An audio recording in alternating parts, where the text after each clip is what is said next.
बच्चों, let's read the question.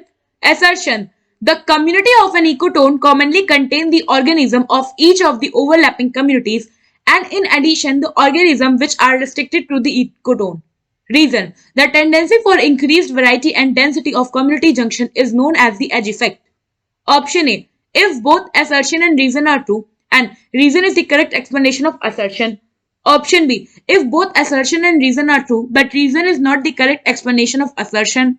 Option C: if assertion is true but reason is false. Option D: if assertion is false but reason is true. So question में क्या बोल रहा है, हमें दो statement given है assertion और रीजन के फॉर्म में, हमें इन दोनों स्टेटमेंट के बेसिस पे करेक्ट ऑप्शन को चूज करना है. सो फर्स्ट स्टेटमेंट है जो कि असर्शन, उसमें क्या कह रहा है कि जो इकोटोन की कम्युनिटी होती है वो बेसिकली इन्वॉल्व करती है जिसमें कि वो ऑर्गेनिज्म होते हैं ओवरलैपिंग कम्युनिटीज के. मतलब क्या हो रहा है, कुछ एरिया होगा वो क्या कर रही है आपस में ओवरलैप कर रही है, तो उन ओवरलैपिंग एरिया में जो ऑर्गेनिज्म होते हैं उन्हें हम बोल देते हैं इकोटोन, उन्हें हम कह देते हैं कि ये इकोटोन में आते हैं. और इसके साथ ही साथ वो भी ऑर्गेनिज्म जो कि इकोटोन में रिस्ट्रिक्टेड है. सो ये स्टेटमेंट जो है ये करेक्ट है. अगर हम बात करें इकोटोन की, तो इकोटोन बेसिकली ट्रांजिशन या ओवरलैपिंग जोन कह सकते हो आप बिटवीन टू और more than two diverse communities. So an ecotone is a transition or overlapping zone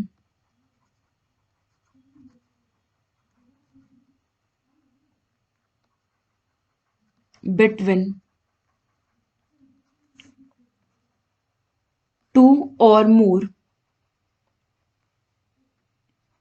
diverse communities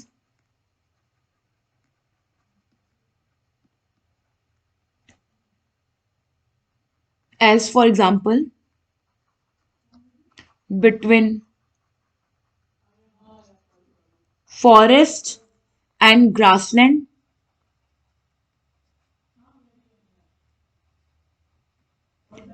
or between a soft bottom and hard bottom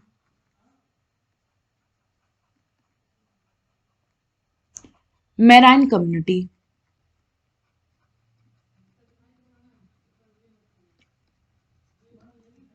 so ecotone क्या है, ये एक ओवरलैपिंग जोन है दो डाइवर्स कम्युनिटीज के बीच में.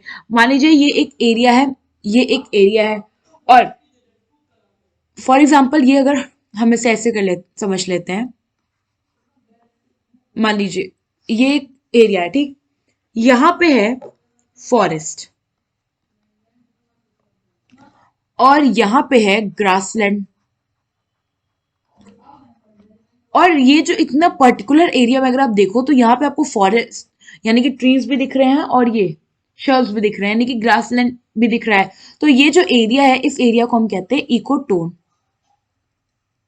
Now second statement में क्या कह रहा है कि जो टेंडेंसी होती है इंक्रीज वैरायटी और डिक्री और डेंसिटी की कम्युनिटी जंक्शन पे, उसे हम कहते हैं एज इफेक्ट.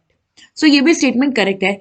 अगर हम बात करें कम्युनिटी जंक्शन क्या है, तो जो इकोटोन है इसे ही हम लोग बोलते हैं कि ये एक कम्युनिटी जंक्शन है, या कम्युनिटी जोन कह सकते हो या फिर टेंशन बेल्ट कह सकते हो.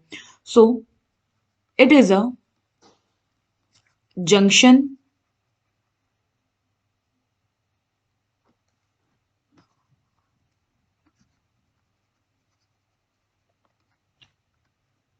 Zone tension belt, junction zone और टेंशन बेल्ट. क्योंकि हमने इसको ऐसा क्यों कहा, क्योंकि देखो यहाँ पे ये फॉरेस्ट था, यहाँ पे ग्रासलैंड था, और यहाँ पे क्या हो रहा है, दो डिफरेंट कम्युनिटीज का बीच का पार्ट है ना यहाँ पे, जहाँ पे आपको दोनों कम्युनिटीज के इंडिविजुअल देखने को मिला, ऑर्गेनिज्म देखने को मिला, इसलिए हम लोग इसे जंक्शन जोन कह देते हैं और टेंशन बेल्ट भी कह देते हैं ना. होता क्या है कि जैसे जैसे मतलब वो जो दोनों स्पीशीज होती है इन एन इकोटोन, इनका जो नंबर होता है और जो पॉल्यूशन पॉपुलेशन डेंसिटी होती है कुछ स्पीशीज के केस में क्या होता है कि वो इकोटोन में ज्यादा होती है अगर हम कंपेयर करें उनकी ओरिजिनल कम्युनिटी से। सो इसी इंक्रीज टेंडेंसी को जो वैरायटी और डेंसिटी है उसे हम इन दी जंक्शन जोन यानी कि जो इकोडोन में उसे हम कह देते हैं edge effect. So basically both the number both the number of species and the population density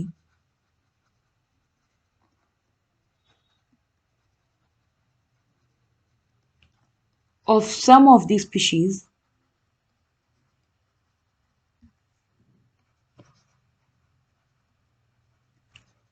are greater in the ecotone than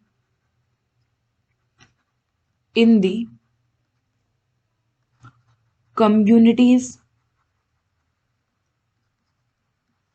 flanking it.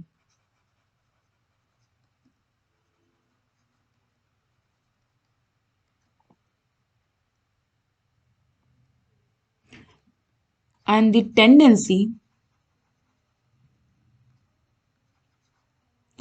for increased variety and density at community junctions is known as edge effect. सो यहाँ पे अगर आप देखो तो दोनों statement जो है assertion और रीजन ये करेक्ट है। तो अब हमें देखना है कि क्या रीजन असर्शन को एक्सप्लेन कर रहा है। तो रीजन में बेसिकली हमने एज इफेक्ट के बारे में कहा है और असर्शन में हमसे इकोटोन के बारे में कहा है। सो यहाँ पे रीजन जो है वो असर्शन को एक्सप्लेन नहीं कर पा रहा है। सो ऑप्शन बी जो है ये करेक्ट ऑप्शन है। आई होप आपको ये क्वेश्चन समझ आया होगा। Thank you.